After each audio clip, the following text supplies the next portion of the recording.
Assalamualaikum warahmatullahi wabarakatuh. Perkenalkan, nama saya Rahmat Ramadan dengan NIM 2301020032. Di sini saya akan menjelaskan tentang perancangan analisis algoritma, yaitu algoritma dynamic programming, backtracking, dan Brown search. Kita masuk saja ke dynamic programming, yang dimana dynamic programming adalah metode pemrograman yang menyelesaikan masalah dengan memecahnya menjadi submasalah yang lebih kecil, menyimpan hasil submasalah tersebut, dan menggunakannya kembali untuk menghindari penghitungan ulang. Ciri khas DP yaitu masalah dapat dibagi menjadi submasalah yang tumpang tindih. Lalu submasalah memiliki struktur optimal. Lanjut, ada studi kasus saya mengambil yaitu 0/1 knapsack problem, yang dimana di sini ada daftar barang yaitu item dengan berat yaitu weight dan nilai yaitu value.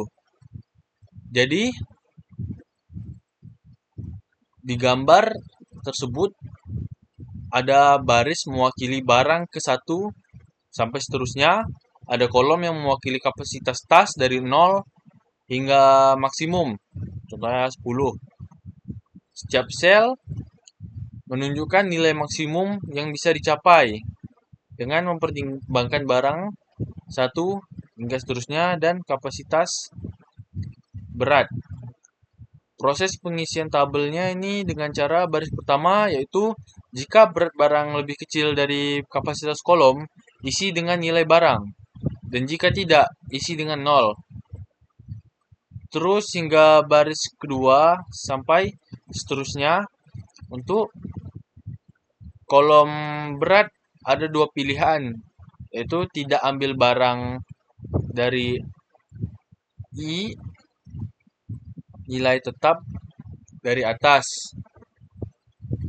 atau ambil barang I, nilai sama dengan DP I kurang 1 W kurang berat I plus nilai I. Lalu pilih nilai maksimum dari 2 kemungkinan. Jadi di gambar tersebut menunjukkan anak panah mengarah dari sel sebelumnya ke sel saat ini, memberitahu bahwa sel sekarang dibentuk dari solusi sebelumnya. Lalu beberapa sel berwarna lebih gelap menunjukkan jalur optimal atau hasil akhir tertinggi.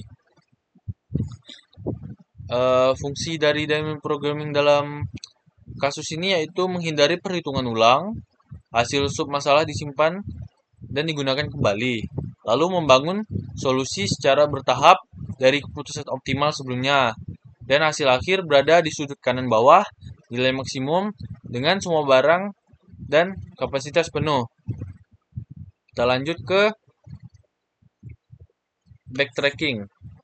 Backtracking adalah teknik pencarian solusi dengan cara mencoba setiap kemungkinan solusi dan mundur ketika satu solusi tidak memenuhi syarat. Umumnya digunakan pada masalah kombinatorik atau pencarian yang memiliki banyak kemungkinan. Ini cocok untuk permutasi, kombinasi, pencarian rute, pencarian teka-teki, dan lain-lainnya. Kita lanjut ke contoh kasusnya. Di sini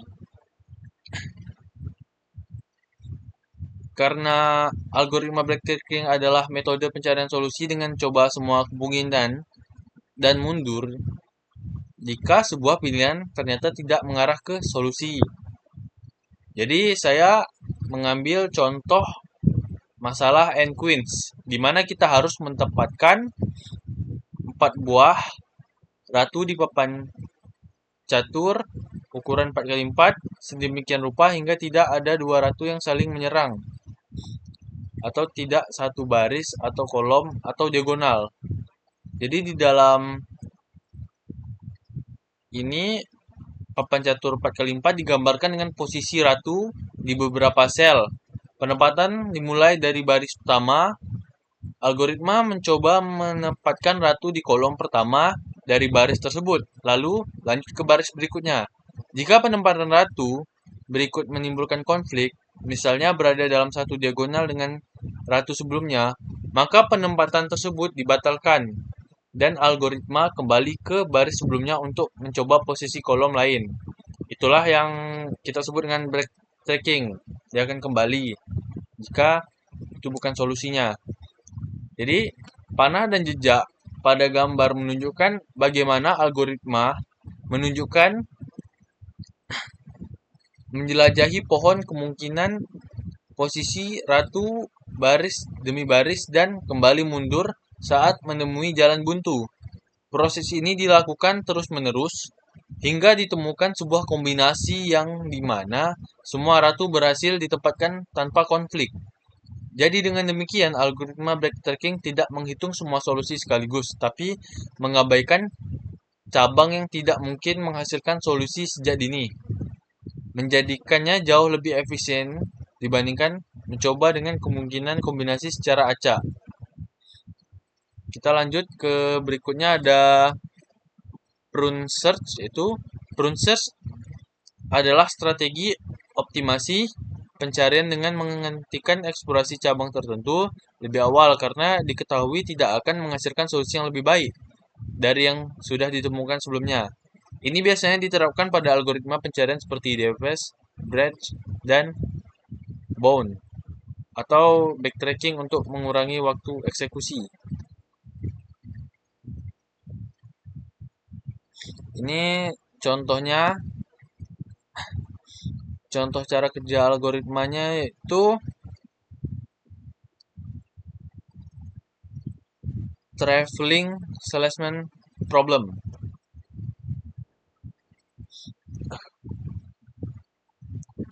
Jadi simpul menggambarkan urutan kota yang sudah dikunjungi dan total biaya, jarak atau tempuh sejauh ini. Di sini ada akar pohon adalah titik awal, misalnya kota A. Cabang keluar dari setiap node menunjukkan kota berikutnya yang bisa dikunjungi. Semakin dalam node berada, semakin banyak kota yang sudah dikunjungi. Garis atau jalur berwarna abu-abu atau dicoret menunjukkan pemangkasan, yaitu jalur tersebut dihentikan lebih awal karena sudah melebihi biaya solusi sementara terbaik atau kota sudah pernah dikunjungi. Lalu jalur yang tidak dipangkas berlanjut hingga semua kota dikunjungi dan kembali ke kota awal lalu dibandingkan untuk mendapatkan rute terpendek. Jadi cara kerjanya yaitu mulai dari titik awal, kunjungi kota pertama yang tersedia, lalu setiap kali menambahkan kota ke jalur hitung total biaya sementara. Jika biaya sementara lebih besar dari solusi terbaik sejauh ini, hentikan eksplorasi cabang itu prune. Lalu lanjutkan hanya ke jalur berpotensi memberikan solusi lebih baik. Setelah menjelajah semua kemungkinan yang masuk akal, ambil rute dengan total biaya minimum. Jadi keuntungan prune search ini tidak perlu menjelajahi semua kombinasi, misal 5 kota sama dengan 120 kemungkinan. Lalu hanya menelusuri jalur yang menjanjikan dan efisien untuk masalah kombinatorial yang kompleks seperti TSP. Ini bisa juga dengan Sudoku dan lain-lain. Jadi mungkin segini saja yang bisa saya sampaikan. Terlebih dan kurang saya minta maaf. Saya sudahi dengan wabillahi taufik walhidayah. Assalamualaikum warahmatullahi wabarakatuh.